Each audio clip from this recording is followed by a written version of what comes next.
माझे नाव मन्नान सद्दाम हकीम. मी आता दुसरी शिकत आहे. मी आहे पाणी. आजोबांनी पाणी पाहिले नदीमध्ये, वडिलांनी पाणी पाहिले विहिरीमध्ये. आपण पाहतोय नळामध्ये. आपली मुली पाहतील बॉटलीमध्ये. जर आता आपण दुरुस्त केले तर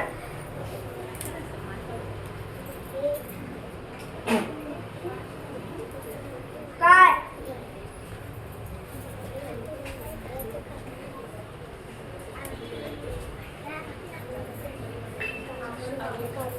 आपण पाहू फक्त आसूमध्ये पाणी म्हणजे जल. असे म्हणतात की जल हे तो कल हे.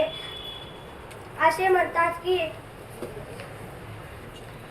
आपले भविष्य सुरक्षित ठेवायचे असले तर पाणी वाचवणे गरजेचे आहे. पाणी वाचवा, पाणी वाचवा.